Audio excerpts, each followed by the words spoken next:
Hello વિદ્યાર્થી મિત્રો, આજે આપણે સેકન્ડ કોમ્પ્રેન્શન લઈશું તો કે please read in the paragraph and answer the question, એટલે કે આપણે પેરેગ્રાફ વાંચીને પ્રશ્ન જવાબ આપવાના છે. તો પહેલો પેરેગ્રાફ છે, આપણે ફર્સ્ટ પ્રશ્ન લઈશું તો કે છે what do the children love to do? તો કે the children love to play, learn, sing, dance or simply spend time talking to friends. Second, what do most children do today? તો કે today most children sit in the front of TV set. Third question છે today children find it difficult to તો કે mixed with others આવશે. Fourth, children who watch TV do not like to તો કે play games or read books. Fifth, what do people call the TV set? તો people call the TV set on idol box.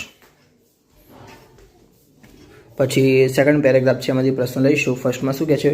Vote goes round the earth? તો કે the moon goes round the earth. Second છે question, what is the earth? તો કે the earth is a planet. Third, what is the moon called? તો કે the moon is called the satellite of the earth.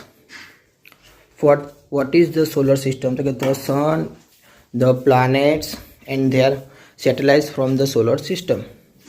Fourth, do planet twinkle? તો કે no, planets do not twinkle. Third paragraph છે, એમાંથી first question લઈશું.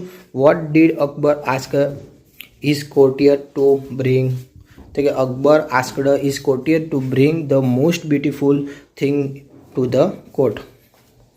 Second લઈશું તો કે છે what did the courtier bring the next day? તો કે next day the courtier bought precious stones, rare flowers, birds and painting આવશે. પછી third, who bought the dirty child? તો કે Birbal bought the dirty child. Fourth, what is the most beautiful things for a mother? તો કે the child it is the most beautiful thing for a mother. Fifth, which word in the passage means prize? તો કે reverse આવશે. વિદ્યાર્થી મિત્રો, તમને મારા video ગમ્યા હોય તો ચેનલને લાઇક, શેર અને સબસ્ક્રાઈબ કરવાનું ભૂલતા નહીં.